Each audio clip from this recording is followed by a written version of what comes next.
I'm Jendi Reiter, and this is my chapbook Barbie at 50, which the press published in 2010. I am now older than Barbie was when the book was published, which is a testament to the longevity of this press.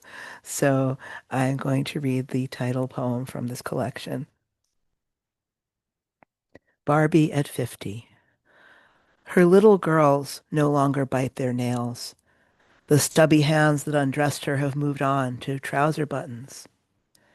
Pink polish, bitten to the quick, or younger still drawn on with purple marker. Now French tips and a diamond, or later an untanned line where the ring once was. Barbie knows the world by hands and feet. Her own are forever arched for heels, hot pink, one sandal and one pump.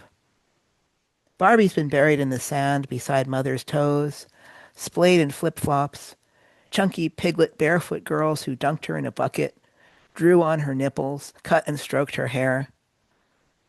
Head down in seawater, she could have told them that midlife nirvana doesn't need a plane ticket. Barbie's naked as the widows floating in the Ganges. She wasn't there when Ken died. A lady of her age steers clear of most events involving small boys and firecrackers. Pink is the color of mourning for Barbie, who wore it on every occasion when there was someone to dress her. Plump hands brush pink on lined and powdered cheeks. Barbie is carried out in a box. Hands turn over tags, hunting garage sale bargains. Nude, she lies back on the picnic table, points her inked-on breasts to the sky. Thank you. Barbie at 50.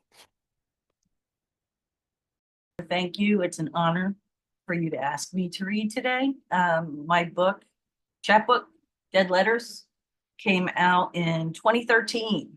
And it's funny, I haven't looked at it for a while. And I looked at it last night and realized that some of my favorite poems are in here.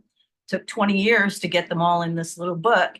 Anyway, in keeping with iconic cultural images, I have a poem about Elvis. And I actually wrote it for the 25th anniversary of The Pinch, which is a magazine that comes out of Memphis from the University of Memphis. And the funny story behind this poem is when it was published in The Pinch, I was published with T.C. Boyle, Lucille Clifton, John Updike, and I told myself I would never, ever, ever be published like that again. And I wasn't. But anyway, I've got it up on my wall. This is called Postmodern Peanut Butter Sandwich. Expose him, the first thief who culled the strange fruit, plundered heartwood from another man's tree. Blue hues strained through blank, brittle pages of Southern Baptist Bibles, poured over an ivory palette to pack the cotton panties of pubescent girls with a bullet. Cunning Iago with pompadoured fin, a hillbilly hipster pumping heartbreak in roadhouse finery. Nothing intrinsic ever flowed to the north, save a white boy whose mouth dripped of sweat leather sex, steeped in Tupelo breast milk and honey. Memphis's man, androgynous scam, Colonel Tom's Cadillac king. The slick highwayman polished, "That's all right, mama," rubbed her clean, drove her to Levittown, steamrolled over Hoboken, sang gospel till dawn. Whitewashed Vegas with feather brushes picked from a black man's swan song. Blind Willie's voice lies intestate, while his tunes transcend solid gold. Thank you. Everybody can hear me? Okay, so we go, fortunately for me, we go a long way back with Gloria. Probably almost 20 years since this wonderful press was established. And it was a very lucky stroke for me.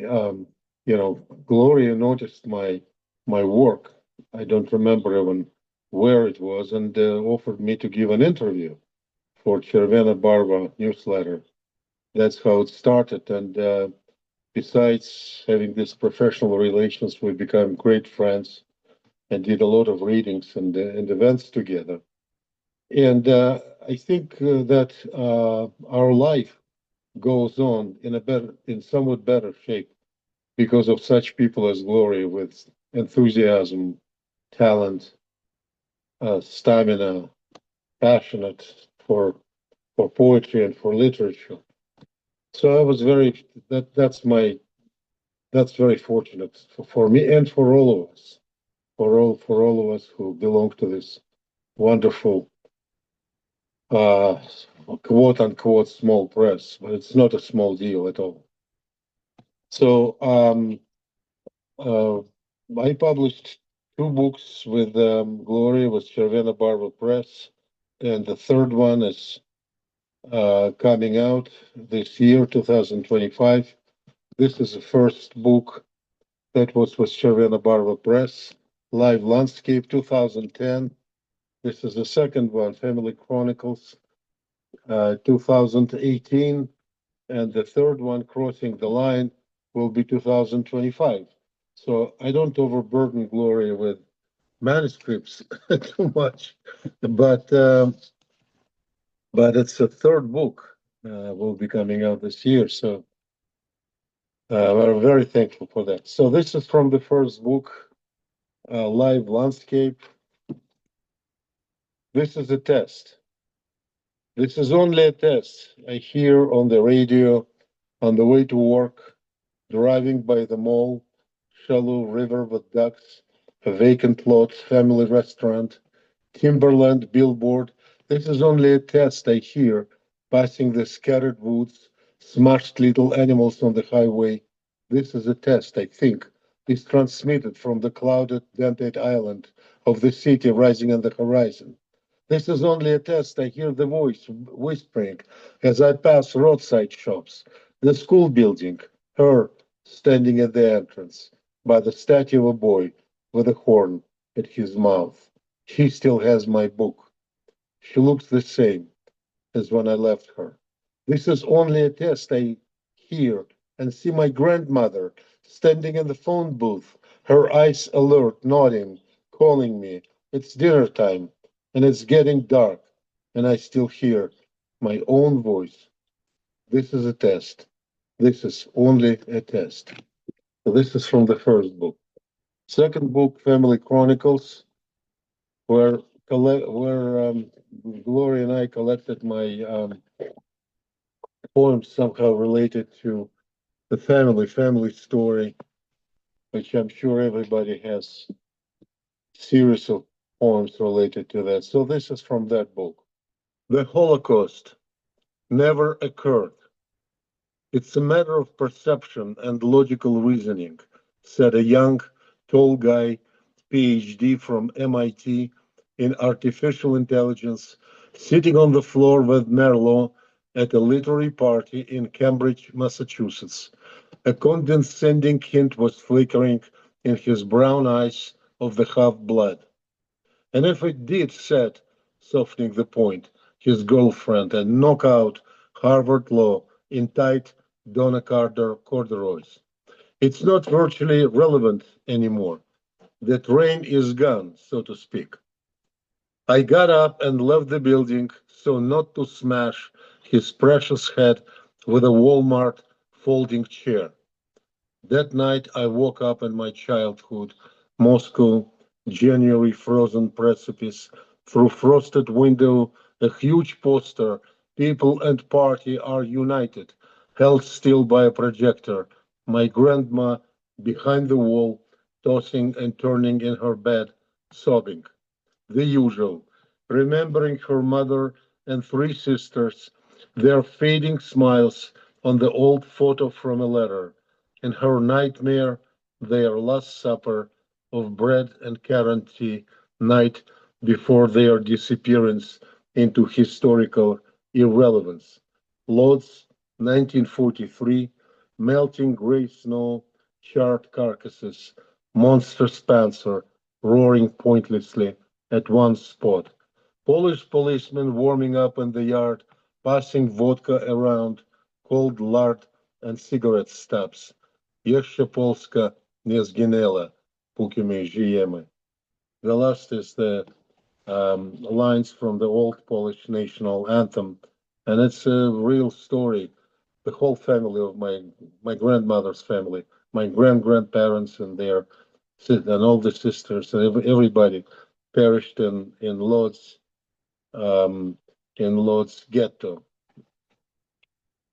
And the last one is from the forthcoming collection called Crossing the Line. I can't show you because we have everything. We have manuscript, we still don't have the cover for the book. Anyway, so this is the title poem, Crossing the Line.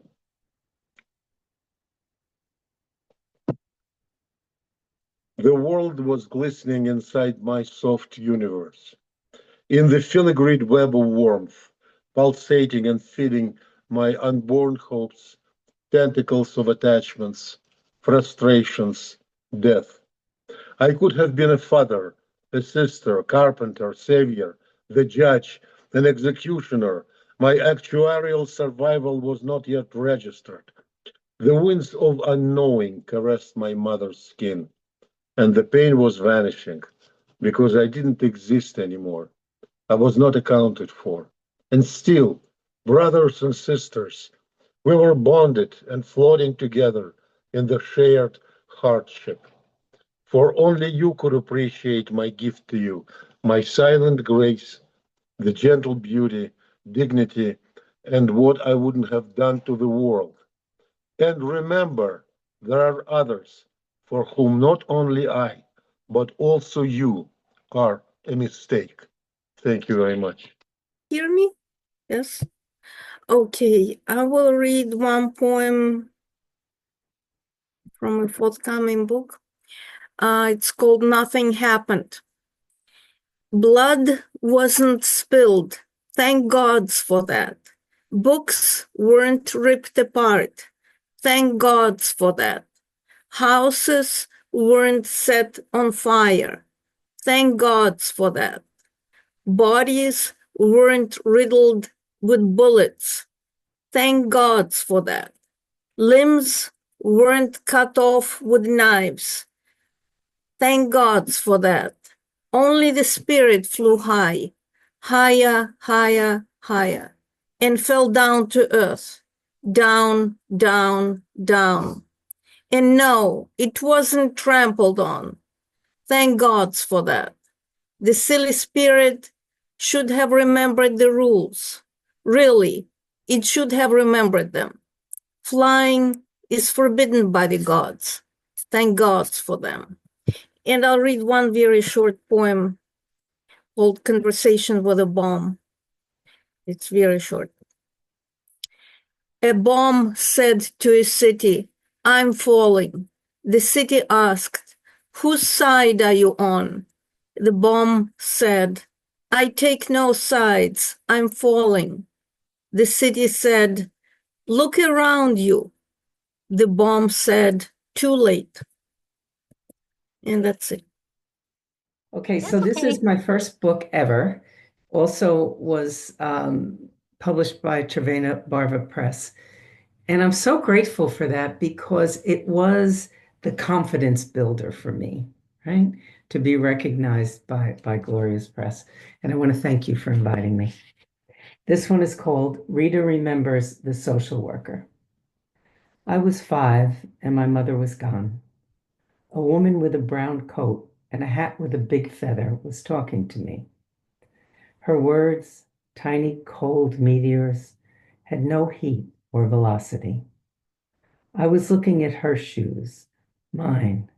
Our 4 shoes looked at a single black suede high heel lying on its side on the bottom landing. I saw this. Night, 3 men pulling my mother down the stairs. She was arching her back into a corner, her feet planted, quiet. Her shoe fell off. It sounded like a small animal, a rabbit or a bird, falling ahead of her down the stairs. I felt a ghost child move out from me. She looked like me, and she looked too at my mother's shoe. So this is my second publication with Červená Barva called Heavenly Bodies at the Met. And it was it's actually all an ekphrastic piece, and it looked at a Met exhibition in 2019 of Catholic dress and works inspired by Catholic designers. So this one is, I'm sorry, I lost the page I wanted to read. Be just a second. So this was a very important work for me because I was Catholic, and I had many responses, emotional responses to these works. This one's called Guadalupe Evening Dress, and the designer was Jean-Paul Gaultier. Grieving Mother Mary, your silk heart sheathes a small metal dagger.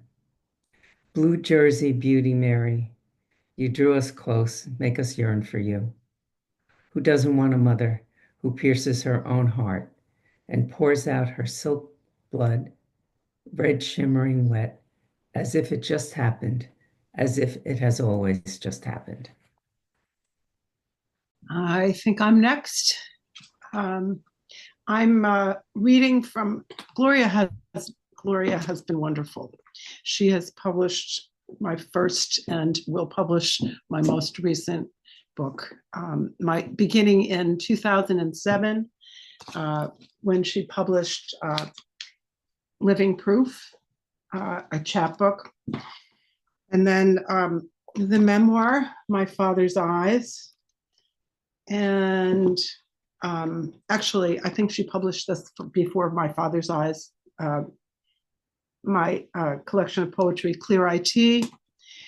And last year, she published Lunch in Chinatown, another chapbook of poetry.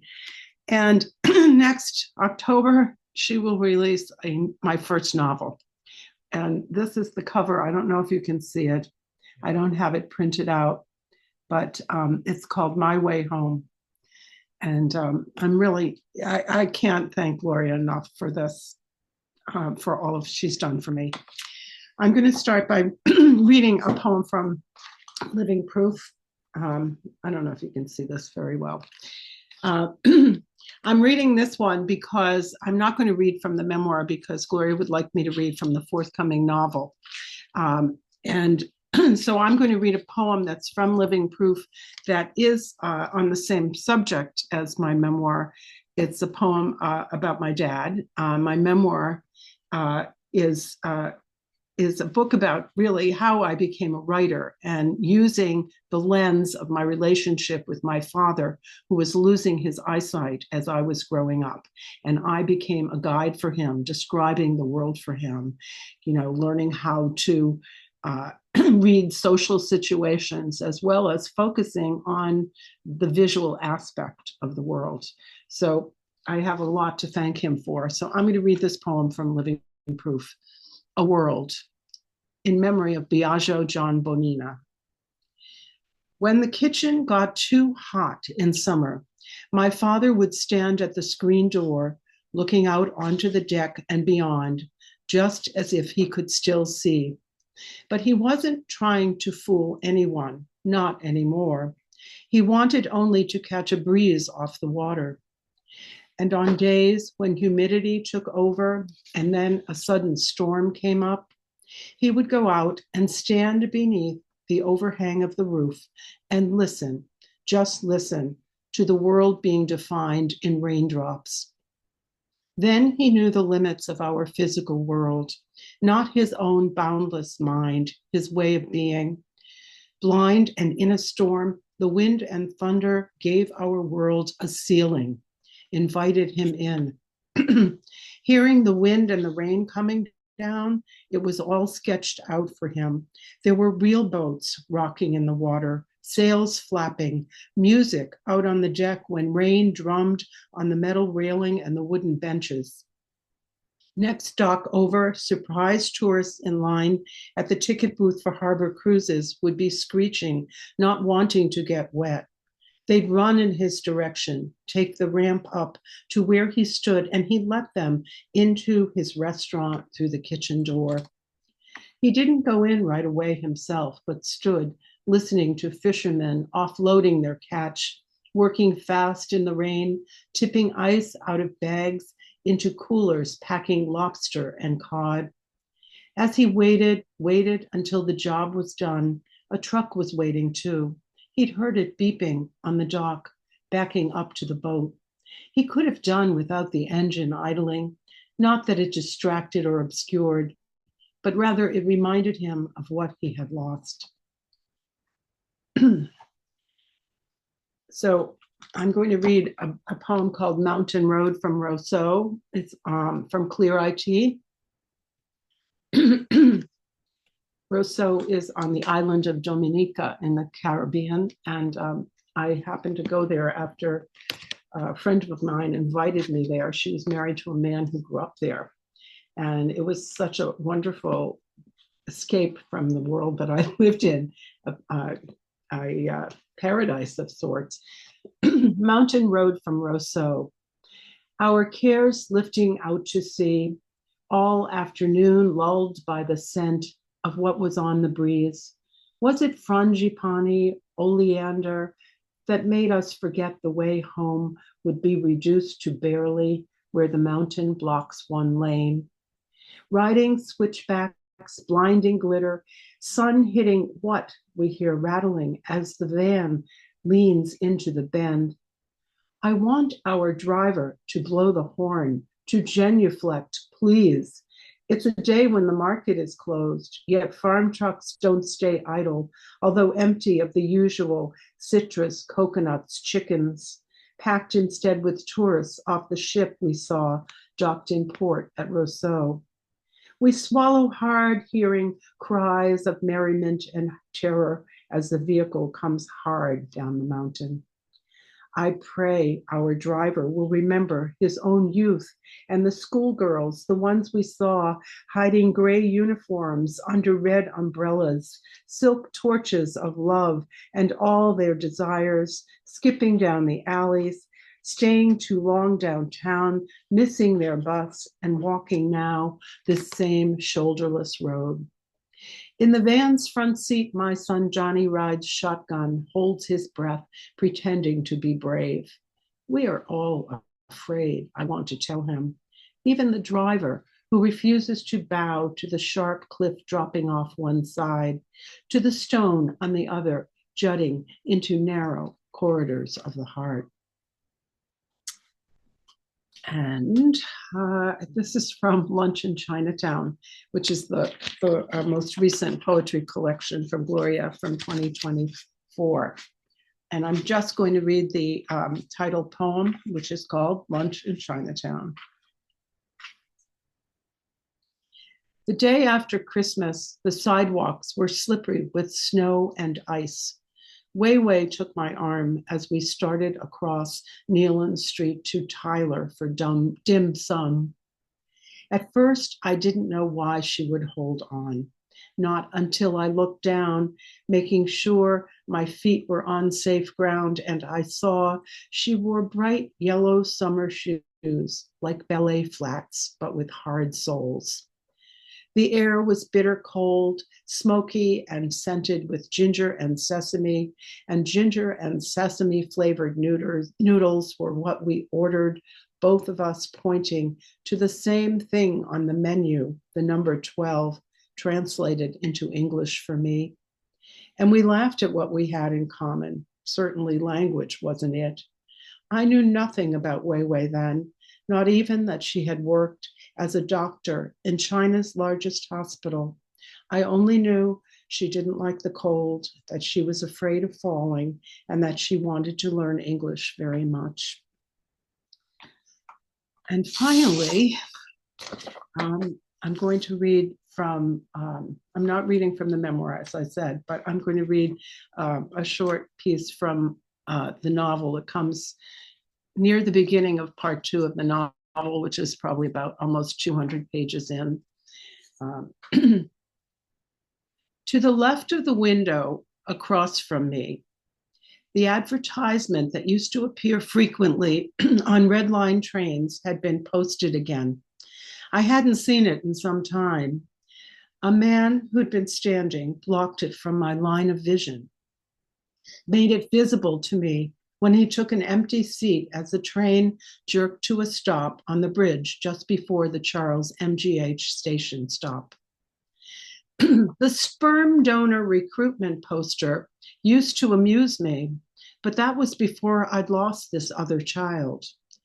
The poster was newly designed. Worse, the tagline, "Help prospective parents realize their dream of starting a family," didn't have the effect that it used to, when the purpose was more straightforward and when I still dreamed of being a parent, not just a step-parent. Sure, the plea was right where it should be, if it were going to be the hook to draw in men who might be able to help couples have a chance at conceiving. But viewed along with some new graphics and their message, the supposedly altruistic appeal didn't have the importance that its placement was supposed to give it. In fact, the message nearly vanished once you looked at the illustration. There was a huge $sign to the left. Some squiggles, the universal symbol for sperm, had attached themselves to it. Other squiggles were swimming their way west across the slick paper to join the others where the money was. Central to this was the job being advertised. Sperm donors needed in Cambridge earn up to $1,100. I thought it sounded like any other job, hardly different from delivering packages for UPS. A post office box number to which one could confidentially apply was given, and the restriction printed below. Applicants must be 18 to 38 years old. Seeing the poster, I thought of Ray and me when we made love just before he left for Canada. How easy it had been to get pregnant then. I thought of the child we conceived and realized what our child had in common with the children of sperm donors, that like our daughter, chances were they wouldn't know who their father was either. California still had closed adoption records, and I didn't know if the maternity home had had some connection to adoption agencies in other states where records had been opened since those days of the baby scoop, when so many young women like me were directed to have and then give up their children. There was the very real possibility that the agency taking babies from the home was in California then. Even if Ray wanted to find our child, it might not be possible. Seeing the poster made me think too of a story we posted on 60 Minutes, Dateline, or some other one of those news magazine shows.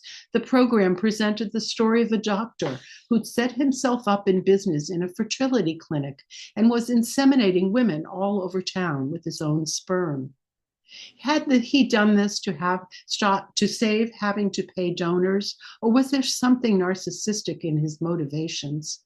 The town was small enough that some of the mothers had begun noticing similarities in the appearances of their children as they compared them to other families in the community. Their build, hair color, and features all seemed similar. They realized that their children had all been born to women who'd enlisted the same doctor's help in conceiving. The recollection gave me the shivers. Wasn't it fitting that the poster was done in black and white? No gray areas in this business. No one else on the train seemed to notice to be looking at the poster, no matter that I thought it screamed for my attention. But then a child distracted me from it. The boy, about 2, was strapped into a stroller. He was pleading for his bottle. He kept saying, stretching out his arm to reach it, twisting around and pointing to it tucked into the rear mesh pocket behind him. After a minute of this, the woman, presumably his mother, took him out of the stroller and pulled him up to sit next to her on the window bench. She had the bottle in hand now, filled with something yellow, apple juice probably. All the mothers I knew gave their children apple juice in their bottles or in little rectangular cardboard boxes that came with plastic drinking straws. No, don't behave. You don't behave. You're a bad boy. Sit straight, the mother kept repeating, withholding the bottle of juice. As if to prove her right, the boy squirmed to turn around on the bench to look out the window she didn't want him looking out of. His neck stretched sideways and back, though she held his hips down, trying to keep him from seeing into the dark tunnel to notice what he might whenever the train passed intermittent lights. No, you sit straight, the woman insisted. Look, look, the boy begged, pointing toward the window, each time saying the word louder. I want you to sit straight in your seat. No, look, look, he now demanded, furious. Do you want the juice? The woman teased. When the boy became excited about having it and did turn around as she'd been telling him to, she smiled and said, no, you can't have it. You don't behave. Sit straight. I had all I could do to restrain myself watching this disturbance. What force denied me and Martin the possibility of a child, yet gave this woman who seemed so obviously incapable of the patience parenting required a little boy to torment? All around me, people were reading their books and newspapers, oblivious or pretending to be, or dozing off with their eyes closed to the scene unfolding. My longing for motherhood made me want to get up out of my seat and take the boy in my arms, hug him tightly, and hand him that bottle of juice. He let out a long, loud screech, and I wanted to cheer him on. I winced, knowing what was coming next. The man who was sitting on the other side of the woman, the boy's father perhaps, had said nothing up until this point. But now he reached over and slapped the boy's face. Are you going to behave now? The man asked as the child wailed, and then shook his head yes, and sat back in his seat. Give him the juice then, he said to the woman. She did, and then the boy stuck his tongue out at me. I'd resorted to trying to distract him from further trouble by making silly faces and playing peekaboo behind my paperback book. Don't look at her, the mother ordered. She took his chin in her hands to turn him away from me. The boy ducked at that and looked again. Seeing my changing, foolish face, he let out a raspberry in my direction. Then he sucked in hard on the bottle nipple for a minute. When he'd had enough, he feigned choking so he could spit juice on the floor. He grinned after he did.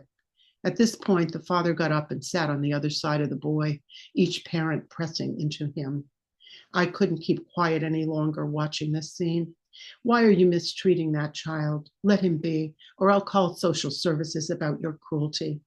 I stood, deciding at Charles Street Station to move to another car of the train. I couldn't bear to watch this any longer. Mind your business, lady, the man said as I did. You know, Gloria, I was thinking the other day, I call you Glow instead of Gloria, but what about calling you Glory? Because isn't that what you bring all of us here? A sense of glory with your publications. I'm so thankful to you, Gloria. So, so thankful. Gloria published my book, American Queers, 2 years ago. And in honor of Gay Pride, I'm going to read a poem for Charlie Shively, one of the characters in the book. It's called Simple Acts. And a quote from him is, "We constantly are driven to search for simple acts of love and kindness." And Charlie wrote that in 1972 in Fag-Rag. He was one of the founders of Fag-Rag. Simple acts.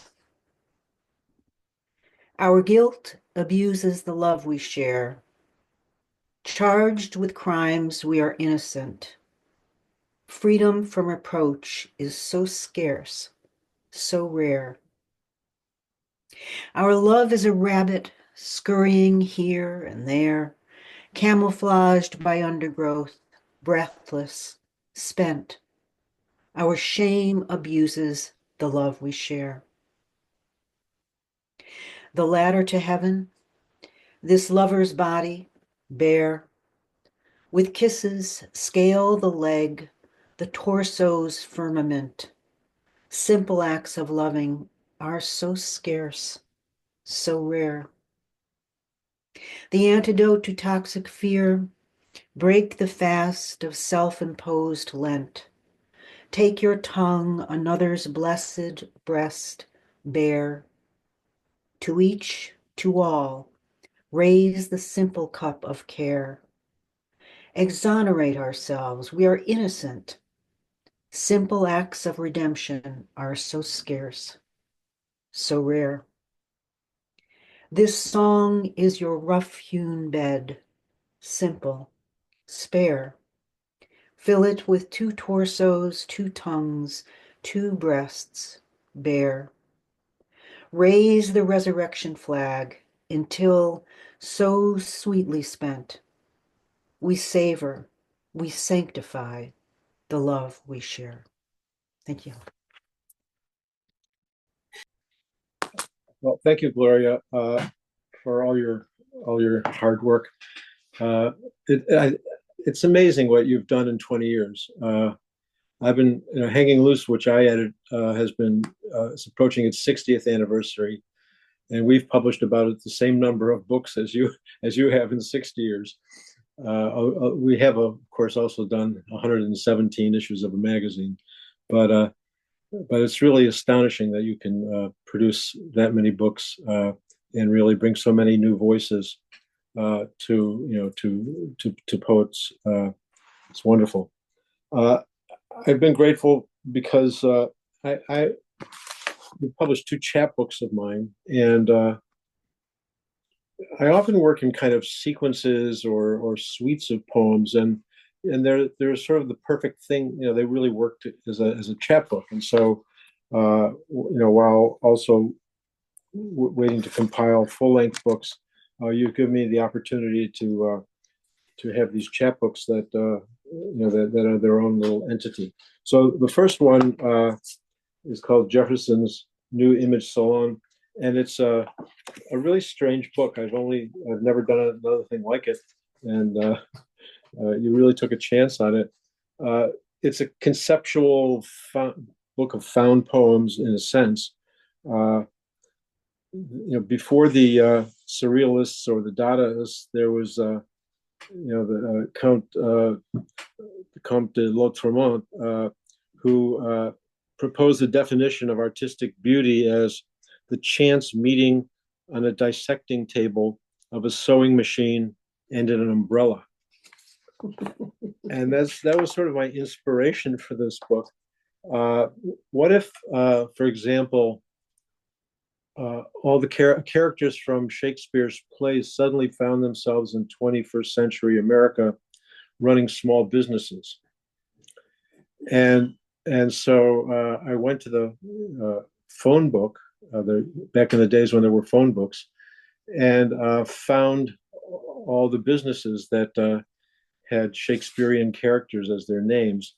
And then I put them together in 2 columns, kind of like grammar school matching puzzles that we used to have to do in grammar school.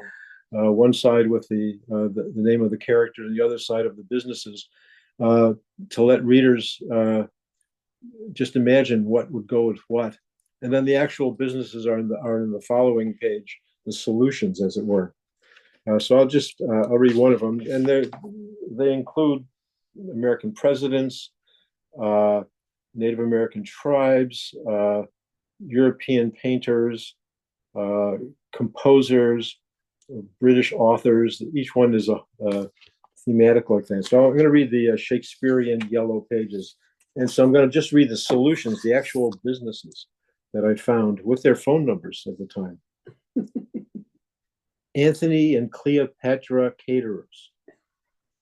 Big Brutus 2-for-1 pizza. Cordelia's Hair Affair. Duncan Drywall. Ferdinand the Flower Man. Gertrude's Essence of Beauty. Gloucester and Sons Towing. Hamlet's Fun Center. Iago's Federated Church. King Richard's Dairy Castle. Lear's IGA. Macbeth Cabins. Macduff's and Divots. Othello Quick Stop. Pompey's Grotto. Portia's Crown and Glory. Romeo and Juliet unisex haircutting.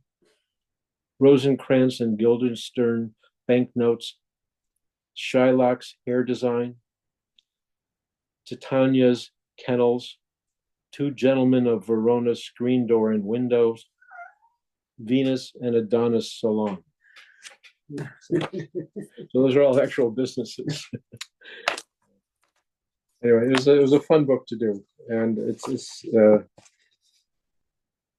the second chapbook are a series of nature poems, and I'm going to read a poem in several parts. It's called Admonitions. It begins with an epigraph from Thoreau. Only that day dawns in which we are awake. 1. You stand on the pedestrian you stand on the pedestrian median between lines of traffic, waiting for the walk light, gazing down to where rain has washed up winged seeds, flotsam of sudden leaf litter, the butt ends of cigarettes crushed under heels, paying no mind to the chicory sprout that has put on just for you this display of pinwheel petals under an echoing blue sky with not a single cloud in sight. 2. Lift your eyes from the gutter. Yes, you. And behold this pastel-colored Easter egg sky with jagged lines of white light streaming through the crack in its shell. 3. Go ahead. Be astonished by this Zen painting framed in your window. The flowering pear tree's network of branches, bold black brush strokes surrounded by clouds of white petals. 4. Chicory sprouting in a crack between curb and sidewalk. Its petals now pursing against the summer drizzle. Why do you spurn the praises of friends and strangers alike?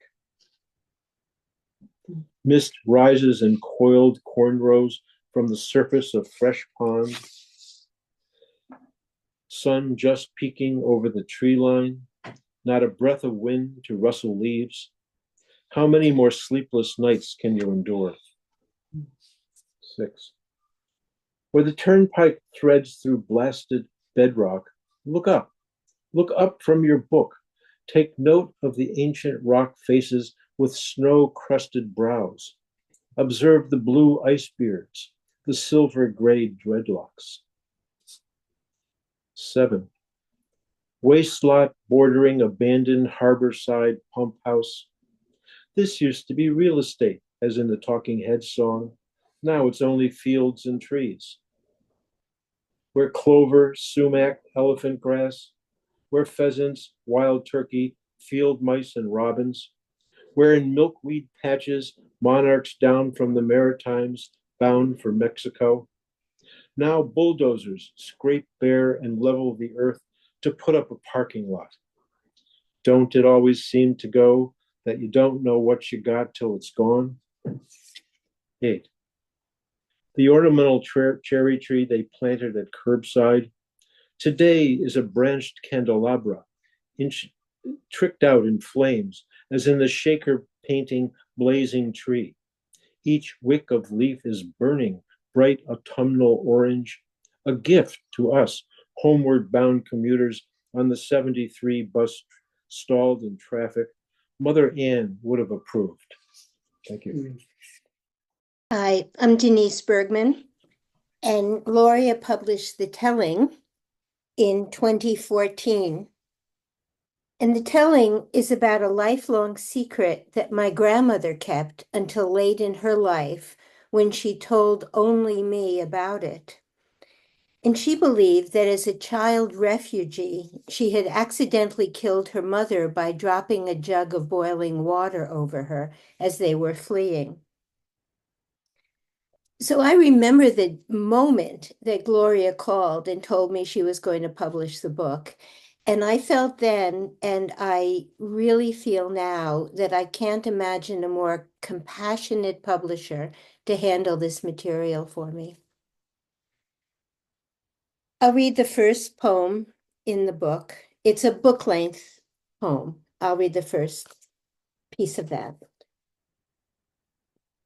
Matchstick thin, a girl with a jug too burning hot to hold stumbles and the field of berries holds its blue breath as she and the jug fall soundless on the shoulder-wide path of matted down footsteps.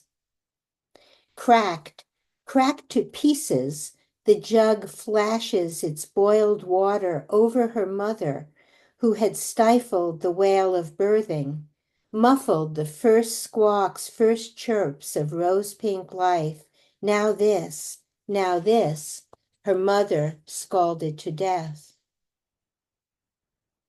That was the telling, my grandmother fleeing. A sepia memory, mildewed perhaps, or not. The telling, as if a coin lifted from a box at the back of the bottommost drawer in the darkest, most airless corner of the shade-drawn room. Her telling, told to no one but me, and that time only. She said there were blueberries on the other side as she pulled 2 blueberry muffins from the bakery bag and set them and a knife on the plate. A memory, over and not, like the song about the song that never ends. A girl, not here, not there, stopped in what becomes forever dead center and fuels the nights of her sleep. Had I known, I could have told her, no one dies from a jug of boiled water. Thank you.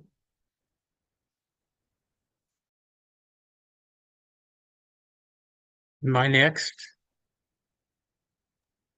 Yes, go ahead. I'm David Radavich, and the title of my book is Here's Plenty. And the central conceit is the Garden of Eden that we are born into. I was very fortunate to find a beautiful photograph of ripe apples, and it turned out to be a photographer who lives in Germany, not far from where I used to live. And Gloria found the perfect green for the cover to make it just what it needed to be. The poem I'm going to read is called Offering.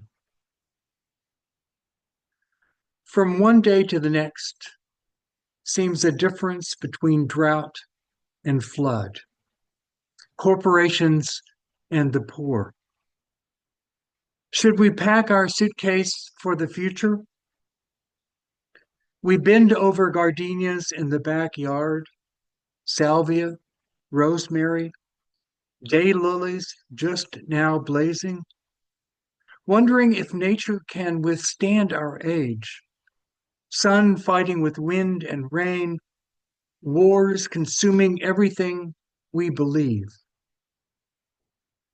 Time to visit the cemetery. Bring the pure lilies we picked this morning as our offering to the dead. We owe them our knees and this stab at continuing, paying homage to names and all that's green.